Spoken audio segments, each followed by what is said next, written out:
Bienvenue dans cette nouvelle vidéo. Le Bitcoin a donc accompli le scénario, la target qu'on avait depuis maintenant plusieurs semaines, qui était de faire un nouveau lot ici. Maintenant, on a eu quelque chose qui va être plutôt intéressant. Je vais vous détailler dans cette vidéo pour les prochains scénarios, pour les prochains jours et les prochaines semaines. Et j'analyserai également dans cette vidéo le S&P et le Gold après l'analyse de Bitcoin.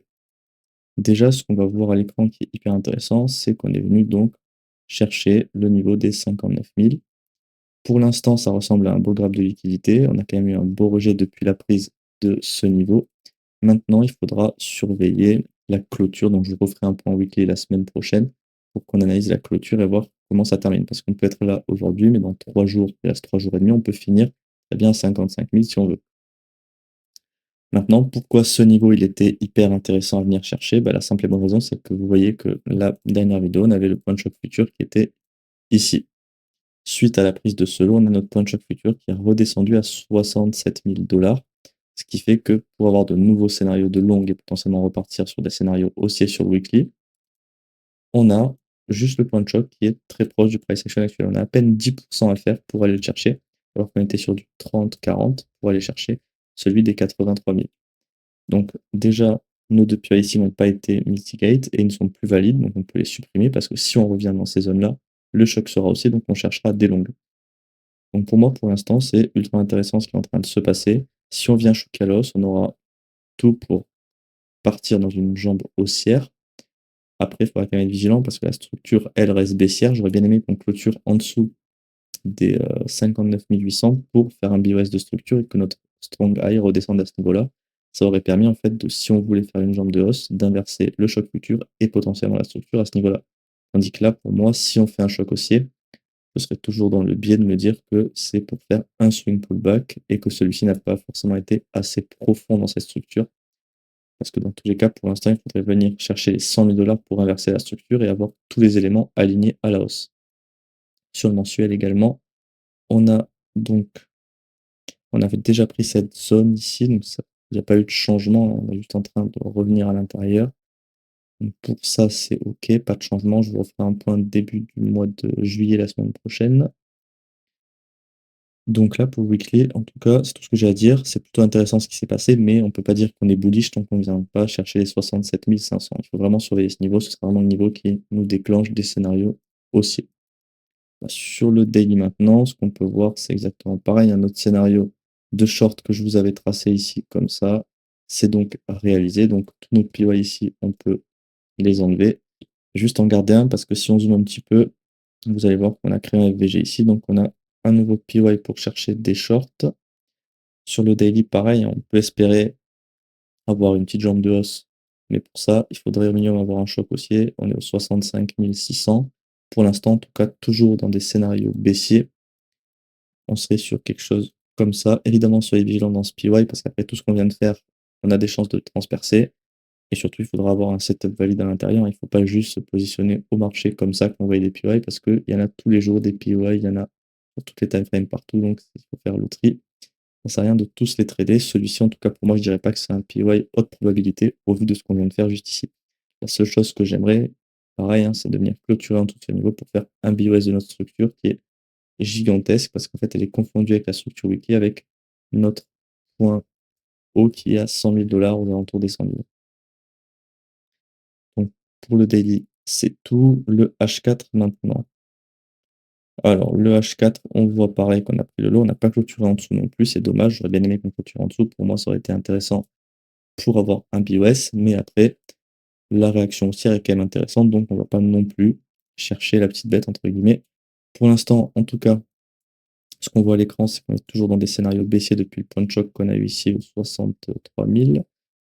On a eu la création d'un nouveau POI, donc on peut chercher des shorts ici, mais mon avis reste le même que sur le daily. POI assez risqué au vu de ce qui est en train d'être fait. On pourrait faire un graphe de liquidité pour alimenter un mouvement haussier qui serait potentiellement pour faciliter le swing pullback de cette structure H4. Swing pullback qui a déjà été fait avec le high ici, mais peut-être qu'on veut revenir plus haut pour rebalancer des niveaux qui ont été faits à ce niveau-là. Et pour ça, il fallait probablement qu'on vienne chercher de la liquidité sur le lot des 59 000. Ce POIH4 pour moi est faible probabilité du coup au vu de ce qu'on vient de faire là. Et deuxième chose, pourquoi aussi il ne faut pas forcément utiliser ce POI, c'est qu'on a juste au-dessus du POI daily, donc on pourrait juste faire de l'inducement en faisant une petite réaction baissière pour après revenir et là, hop, tout le monde est liquidé. En tout cas, il est évidemment valide, donc si votre setup vous permet de l'exploiter, surtout n'hésitez pas, mais il faut que ça rentre dans votre plan, en tout cas pour SPY. Donc c'est tout pour l'analyse de Bitcoin, je vois pas grand-chose d'autre sur le H4. Clairement, on a pris le lot, on a nos nouveaux scénarios sur toutes les time frames. Maintenant, on attend soit que nos scénarios soient réalisés, soit d'avoir du changement par rapport au choc qui est maintenant plus proche du price action actuel. Donc on pourrait avoir du changement dans les prochains jours, prochaines semaines potentiellement pour du weekly, mais en tout cas, il faudra rester à l'affût.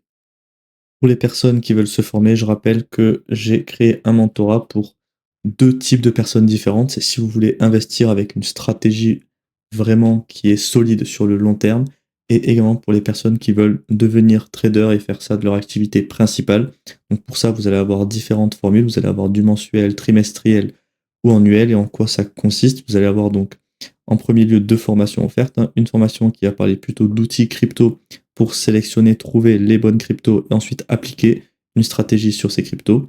Une stratégie qui sera donc d'analyse technique. Le but, en fait, c'est d'identifier des bonnes cryptos et ensuite d'appliquer les modèles d'entrée d'analyse technique. Ça, c'est pour de l'investissement. Et après, pour les personnes qui veulent trader, le modèle d'analyse technique, il est évidemment adapté à toutes les time frames, tout type d'actifs. Donc, c'est vraiment pour les personnes qui veulent aussi devenir trader, un modèle qui va être quasiment 100% mécanique, hein. Vous allez avoir très peu d'éléments qui seront pas mécaniques. En gros, l'idéal des stratégies mécaniques, c'est d'avoir un setup qui va avoir plein de paramètres prédéfinis pour en fait avoir des probabilités qui sont solides et un trade qui va se ressembler en fait quasiment à chaque fois. L'objectif, c'est que quasiment tous nos trades soient les mêmes et du coup, on peut se construire des stats solides sur le long terme. Et là, en gros, on tourne aux alentours des 75-80% de win rate. Donc, c'est vraiment une méthode indispensable à avoir pour trader. Vous pourrez également avoir des rendez-vous avec moi, je réponds à toutes vos questions, des briefs privés mensuellement. Et évidemment, c'est quelque chose de one-to-one, donc je vous accompagne tout au long en fait du cursus pour répondre à toutes vos questions. Et si vous n'avez pas compris quelque chose, je vous réexpliquerai tout pour vraiment que vous compreniez et que vous sachiez faire exactement ce que je fais moi sur les marchés. Pour l'analyse du S&P maintenant, je vais commencer directement par le daily parce que le weekly, de toute façon, il n'y a pas eu de changement parce que c'est pas du tout le même price actuel que Bitcoin et je l'ai déjà fait mardi. Donc, si vous voulez le détail du weekly, n'hésitez pas à aller voir la vidéo que j'ai fait mardi.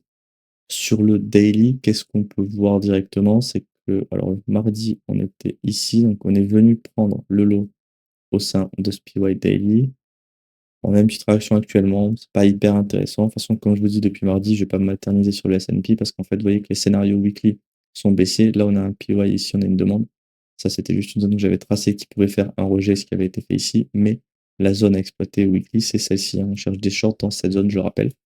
Donc, chercher des longs en daily ici, pour moi, c'est pas spécialement haute probabilité. Certes, la structure peut être intéressante par rapport à ça.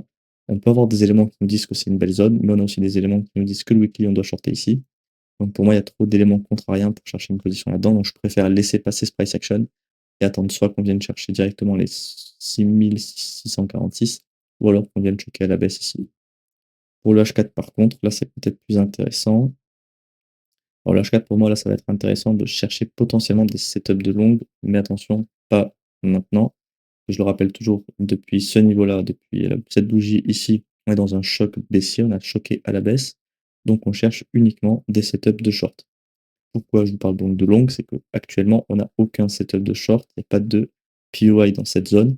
Par contre, on peut voir qu'on est venu dans notre POI daily, qu'on a fait un joli graphe de liquidité ici suite à la bougie d'hier, un peu similaire à Bitcoin. Bon, c'est pas du tout les mêmes niveaux, mais un peu dans la même dynamique de prix.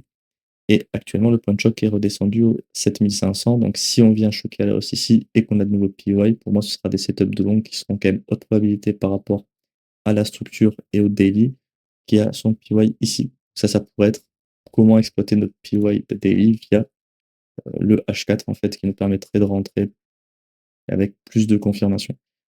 Donc en tout cas pour l'instant je vois pas grand chose d'autre à dire. Il faudra attendre au minimum un choc aussi au DPY. Donc si on a des changements cet après-midi, notamment à l'ouverture américaine, je vous ferai une mise à jour sur le Discord parce que pour l'instant il n'y a vraiment rien à faire. On est encore trop loin en fait d'imaginer ce scénario. Parce qu'il faut déjà qu'on vienne choquer à la hausse. Donc rien LVG, donc on a quelques bougies encore à patienter. Et s'il faut, on va juste retourner à la baisse ici. Donc pour l'instant, il faut patienter, comme je le répète. Pour finir la vidéo donc avec l'analyse du gold. Donc là, on a eu du changement structurel. Déjà, on avait notre structure comme ceci. On a eu notre swing pullback à ce niveau-là.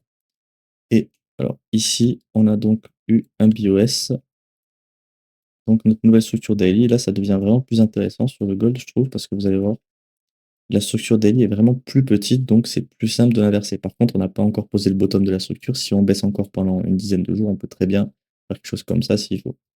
En tout cas, la structure, je la trouve plutôt clean. Le POI, on en a un nouveau qui a été créé ici. Donc là, clairement, il n'y a pas d'hésitation. Le scénario, c'est on cherche des shorts. Comment? Comme ceci, dans ce POI ici, pour target un nouveau lot. Là, c'est ultra clean le price action, donc on n'a pas besoin de se casser trop la tête. On pouvait peut-être penser qu'on avait eu un graphe de liquidité à la prise de ce niveau-là. Résultat, on voit qu'on a clôturé une première fois en dessous, une deuxième fois, donc ce niveau, il n'a pas fait l'effet escompté. Donc clairement, pour moi, la prochaine target de en fait ce pullback weekly, on peut très bien l'avoir terminé ici. Je vous ferai un point la semaine prochaine, mais là, c'est intéressant. Pareil que Bitcoin, si on arrive à clôturer au-dessus de ce niveau-là, pour moi, en weekly, là, ce sera quand même plutôt intéressant pour repartir à la hausse, mais pour l'instant, c'est trop tôt, en fait, pour s'imaginer ces scénarios. En tout cas, si on vient à invalider notre PY mensuel, la prochaine target, ce sera le lot qu'on voit ici. Donc, à surveiller dans le futur pour nos scénarios de short. Pour le H4 maintenant. Le H4, donc cette structure haussière, je vous avais dit, qui était un peu bancale, parce qu'on avait juste fait une petite bougie sur une news. Ça s'est un peu confirmé. On a retourné la structure à la baisse directement ici. Donc désormais, tout est aligné à la baisse. On cherche des shorts, structure baissière. Par contre, on n'a aucun setup de short parce qu'on n'a aucun POI. Je vais supprimer les deux anciens qu'on avait ici. Donc pour l'instant, pour moi, ça va être compliqué d'exploiter le H4. Qu'est-ce qu'on peut essayer d'anticiper maintenant quand on voit ce price action pour que vous puissiez vous voir dans les prochains jours? Pour moi, il y a deux choses. Bon, si on continue de baisser, il y aura probablement de nouveaux POI comme ça, par exemple, pour chercher appui, pour chercher des shorts, mais après une jambe de baisse et un BUS, on s'attend à un pullback, donc chercher des shorts dans une jambe ultra étendue, ce sera un peu risqué. Maintenant, les scénarios pour moi les plus intéressants, déjà, il va y avoir le scénario de on vient choquer à la hausse en créant un POI, donc là, on pourra avoir des beaux scénarios de longue pour target quoi? Notre POI daily qui est juste ici. Donc ça pourrait nous faire une belle target. Et ensuite, si vous voulez des scénarios de très haute probabilité, il faudrait attendre de venir dans le POI daily, de laisser passer toute cette jambe d'os, qu'elle se passe en ligne droite ou comme ça s'il faut. Une fois qu'on vient ici, vous attendez d'avoir un choc baissier, par exemple ici. Et là, si on a de nouveaux POI qui se créent, par exemple comme ça, et qu'on a des setups donc, de short, ça pourrait être ultra intéressant d'exploiter des setups de short pour venir target un nouveau lot qui seront donc alignés avec l'order flow daily, H4, la structure daily et H4 également. Donc ça nous fera des doubles, triples, quadruples confluences s'il faut même. Donc ce sera des scénarios plutôt intéressants. Mais évidemment, avant que ça se réalise, vous voyez qu'il y a beaucoup de chemin à faire. C'est juste que si vous voyez du changement, vous puissiez déjà vous préparer en fait à ce que le prix peut faire et comment exploiter donc ce qui va être créé dans le gold, sur le gold. Donc c'est à peu près tout ce que j'ai à dire. Pour l'instant, de toute façon, il faut juste patienter. En daily, on a notre POI qui est ici, donc on patiente, on vient de faire une mitigation. Et en H4, on attend par rapport au scénario que je viens de vous montrer à l'instant, que un de ceux-ci commence à apparaître, en tout cas sur le prix.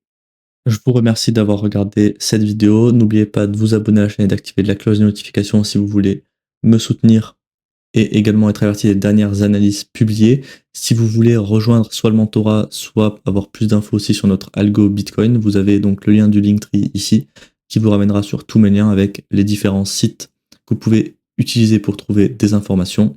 Et vous pouvez également avoir le lien du Discord si vous voulez nous rejoindre pour plus d'analyses, parce que je vais partager des analyses que je ne partage pas sur YouTube, sur Discord.